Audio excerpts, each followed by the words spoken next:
everyone, I am MechaRandom42, your favorite YouTube harpy, and we're talking a little bit more about the Orville, and specifically some of the Rotten Tomatoes scores.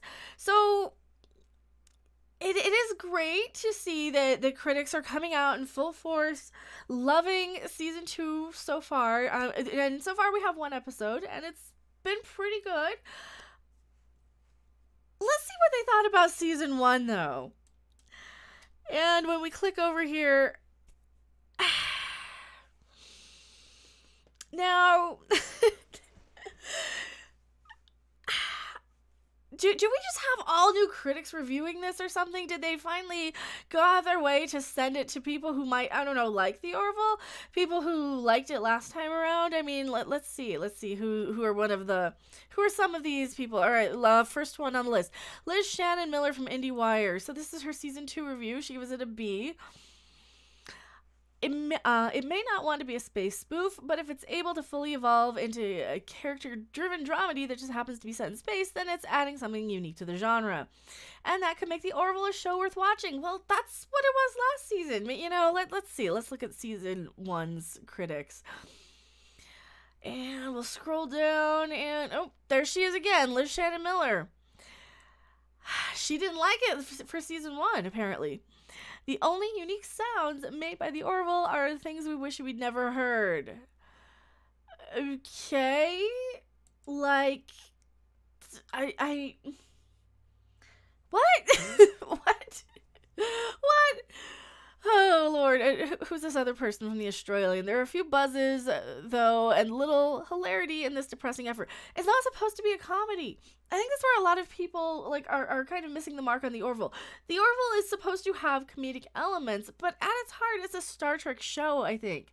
If people are showing up to the Orville because, oh, it's Family Guy in space, it's really not. It's really not. And if you've not seen the Orville and you really love Star Trek The Next Generation, and just like a little bit of more of the Galaxy Quest style humor, even Stargate has some good comedic moments. The Orville does get a little more current. Like, for example, the entire episode, the season premiere episode was basically about, and this is going to sound bad if you haven't seen it, but one of the main characters, Bortus, this guy back here, his species only goes to the bathroom once a year. He pees once a year. And in the trailer for season 1, that's kind of one of the jokes, is that, you know, the captain's like up and down all night having to go to the bathroom, and, you know, the Mocklin is like, Bortus is like, yes, we only urinate once a year. So they do it in a very Star Trek way. You know, they do it in a very interesting way, where the whole episode revolves around people finding dates to watch the one of the characters go to the bathroom, basically. It sounds better, like, it sounds worse than it is. It is much better than I made it sound. I'll link my review in the description below, but yeah, it's funny. It is a funny show. It's really hard to explain. It's a very funny show at times, but at the same time, it also hits all the right notes of Star Trek. So are they finally kind of getting that? Are they finally understanding that maybe the Orville is Star Trek now? I mean, because like they hated it last time. Like, they hated 27%. Like, not one of them, I don't think, hardly any of them gave it positive scores. Yeah, like maybe 1 or 2. Neil Miller did. At the very least, the Orville is worth a little more time and inspection to see if McFarlane has anything interesting to say. So that's at least I'm curious to see where this goes. The Orville series that McFarlane writes and stars is the most Trekkie in its time, even though it's plagued with its scatological humor. Full review in Spanish. Scatological humor must mean toilet humor. It has a little bit. It's not that bad, though. It's really, really not that bad. Whatever you may think of the Orville, there's no denying this a heartfelt reiteration of Star Trek's 52-year legacy and captures the tradition of what makes that world so distinct and creative. Yeah, 8 out of 10. See, there's a lot of people, like, some of those people actually kind of get what it's about, and I think it's fair if you're a critic and you are somebody who prefers romance comedies or medical dramas or crime procedurals. If you're coming into the Orville not being a fan of comedy or science fiction or entertainment or fun, you might not like the Orville. As both series series lead and showrunner, McFarlane has nobody to rein in his worst impulses or augment his considerable talents. I need to highlight this so I can read it better. The Orville has potential, but the show and he first need to get out of their own way.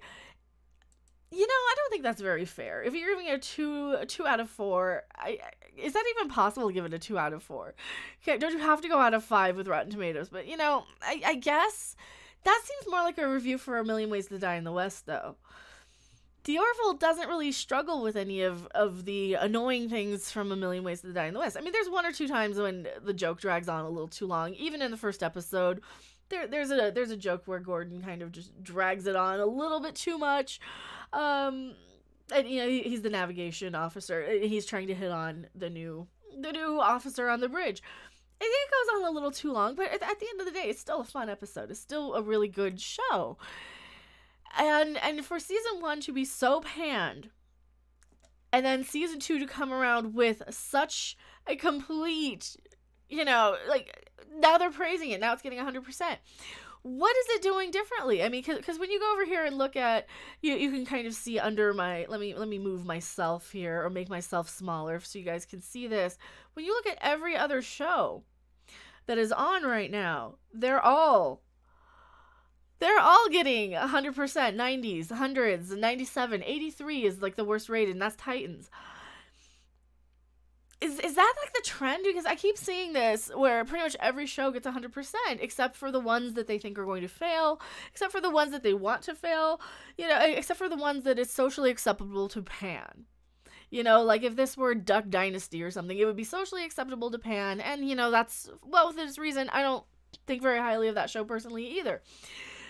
But when you see all of this, like everything, is nothing bad? Are none of these shows not good? It's just so mind-boggling. And that's why I was calling shenanigans so much on season 1 when they were giving it a 27% and everything else was getting all these high scores. Just look at shows like Star Trek Discovery. If you pull up Star Trek Discovery's Rotten Tomatoes scores, they're probably through the roof still as well. Let's do it. Star Trek Discovery, Rotten Tomatoes. And I compare it so much to, let's just look at the whole season. Oh, the tomato meter is not available. And the audience score, 54% liked it.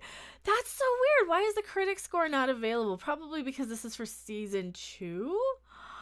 Do you guys not have? Okay, season 1. Here we go. That's because we're looking at season 2. Let's look at season 1. Yeah. 82% on certified fresh. Not only that, is certified fresh for one of the worst pieces of shit I've ever seen in my life. Star Trek crapping all over the franchise Discovery. Star Trek in name only Discovery. And it's got an 82%, and 55% of the critics like it. Compared to The Orville, where we're the audience are liking it. Did I say critics? I meant audience. 55% of the audience liked Discovery. This 27 splat should be for Star Trek Discovery. It's terrible, and I understand there's always going to be people who like garbage. I like my fair share of garbage too. I'm the first one to say, "Oh, Chopped is on. I'm going to watch Chopped now for the rest of my life." That's fine to like garbage. It's fine to like fluff. It's fine to like background noise. Don't call it Star Trek, though, and then piss on the one that actually is Star Trek.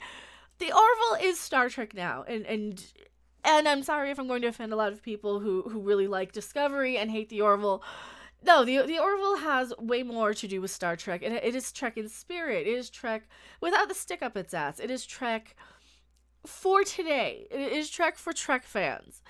Discovery is Trek for people who don't like Star Trek. There's so many people I see in my comment section and stories that I hear where somebody's like, "Oh yeah, my friend never liked Star Trek until Discovery came out." Then maybe Star Trek isn't for your friend. Maybe you should watch something else. Maybe you should watch the Gilmore Girls or something if you never liked Star Trek until Discovery came out. Because guess what? You're pissing off all the old fans. You're getting rid of the entire old fan base, or most of us anyway. You're getting rid of most of the fan base who have grown with Star Trek forever, who loved Star Trek. And this is why we're all migrating over to the Orville. And this is why, you know, consistently 96% audience score, 94% audience score. We like the Orville. We're not liking Discovery so much. We're really not. And when I see these reviews, they're even getting splats on here. Discovery really wanted to end the season on a big bunch of emotional notes, reaffirming the ideas of the Federation as something to strive for, and end with a shot for the fans to cheer. It did not succeed. Yeah, it didn't. It really didn't. And, you know, you're getting a couple of splats, but you're still getting such high ratings from critics, and it's crazy. Are we just kind of finally coming around? Are you guys finally admitting that maybe the fans are right? Maybe the audience is right for some of these. You know, what are some of the audience scores? Oh, where does it say? For the full audience score, go here, right? Season info, view all videos. This takes a while for me to find. God. All critics. Yeah, sure. Let's see. Let's look at the audience. Let's look at the audience score. Half a star from Phil H. Todd S. Wants to review it. They're a super reviewer, so these are real people. Anthony G. Feels like they're trying to make Star Trek into Star Wars. Absolutely. I agree. This is not Star Trek. Having just finished season 1 on Netflix, I was so bored. These characters are tedious, to say the least. The women with a metal thingy attached to the side of her head. What's her part in the series? The Data knockoff. What's her part in the series? The last episode in the series, it had me vaguely interested, but that's only because the Enterprise shows up. The series is rubbish, to be honest, and this is why they're doubling down on Discovery. This is why we're getting Spock and the Enterprise and Pike, and it is because they're not doing their job. Yeah, it's just bad. If you think CBS gets a tax credit for PR correctness. Gay guy was interesting. Black girl with a guy name is over the top and completely not relatable. Terrible. This does not feel like Star Trek at all. Orville was better. Yeah, and that's just clicking a couple of these reviews. What did the critics view all audience score rather. There's not a lot of people saying a lot, but I mean, we at least have photos with these. Oh my god, I'm so glad this is back in my life. 5 star. Daniel T says, love the first episode of the second season. So much better than Star Trek Discovery. Yes. You know, all you have to do is do just some little searches here and there. You know, we got some people giving it a half a star. That's fine, whatever. John D. The Orville had a very good first season. And if the first episode of season 2 is any indication, then they're going to be 10 out of 10. Jaloja had very silly moments, but the character development knocked it out of the park. I'm really becoming invested in all these characters and even more interested in the overall background story and universe. Really impressive writing for this episode, and I'm truly hoping this show gets 7 or more seasons. It's no longer just an homage or a loving parody of Trek. It's coming in its own as just excellent, really entertaining TV. Yeah, best show on cable television. This is Star Trek. This is a Star Trek fan that knows how to give the fans what they want. I agree. I totally agree. And when you just look at fake Trek for Discovery. This is Discovery's ratings now. Fake Trek. When the fans are saying that Discovery is fake Trek, this is not Star Trek. It's somewhat okay sci-fi. It is not Star Trek. The Orville is what Discovery should be. Star Trek is tedious for people who hate Star Trek. For season 2, ease up on the identity politics and cultural Marxism. Try telling an engaging story instead.